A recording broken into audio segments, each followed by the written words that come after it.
जानने वाले electron structure of aluminium oxide. ये एक आयनिक कंपाउंड है जहां इलेक्ट्रॉन ट्रांसफर होगा from metal to non metal. Aluminium की वैलेंसी 3 है और ऑक्सीजन की वैलेंसी 2 है, तो एल्यूमिनियम ऑक्साइड का फॉर्मूला आया Al2O3।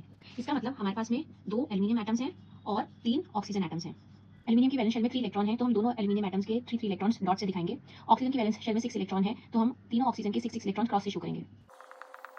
ऑक्सीजन की वैलेंस शेल में 6 इलेक्ट्रॉन है, से 2 इलेक्ट्रॉन की जरूरत है अपनी ऑक्टेट कंप्लीट करने के लिए। तो ये ऑक्सीजन 2 इलेक्ट्रॉन इस एल्यूमिनियम एटम से ले लेगा, ये ऑक्सीजन 1 इलेक्ट्रॉन इस एल्यूमिनियम से और 1 इससे लेगा, और ये ऑक्सीजन भी अपने दोनों इलेक्ट्रॉन इस एल्यूमिनियम से लेके ऑक्टेट कंप्लीट कर लेगा। इलेक्ट्रॉन ट्रांसफर होने के बाद में, क्योंकि एल्यूमिनियम एटम ने अपने तीनों इलेक्ट्रॉन्स ऑक्सीजन को डोनेट कर दिए हैं, तो हम कोई भी वैलेंस इलेक्ट्रॉन शो नहीं करेंगे। मगर क्योंकि एल्यूमिनियम ने अपने 3 इलेक्ट्रॉन दे दिए हैं, तो यहाँ पे 3 पॉजिटिव चार्ज आएगा। ऐसे हमारे पास में 2 एल्यूमिनियम एटम्स हैं, तो यहाँ 2 आएगा। ऑक्सीजन के केस में ऑक्सीजन के पास अपने खुद के 6 इलेक्ट्रॉन्स थे, 2 इलेक्ट्रॉन उसने एल्यूमिनियम एटम से ले लिए, क्योंकि ऑक्सीजन ने 2 इलेक्ट्रॉन एल्यूमिनियम से ले लिए हैं, 2 इलेक्ट्रॉन एक्स्ट्रा हो गए हैं, तो इसके ऊपर 2 नेगेटिव चार्ज आएगा। ऐसे हमारे पास में 3 ऑक्सीजन एटम्स हैं, तो यहाँ पे 3 आएगा, और हमारा क्या फॉर्म हो जाएगा Al2O3। ऑपोजिट चार्ज होने के कारण इनके बीच में एक strong electrostatic force of attraction होती है, जिसको हम क्या बोलते हैं, आयनिक बॉन्ड या इलेक्ट्रोवैलेंट बॉन्ड। यहाँ हमारा कैटायन कौन सा फॉर्म हो रहा है Al3 पॉजिटिव, और एनायन कौन सा फॉर्म हो रहा है O2 नेगेटिव।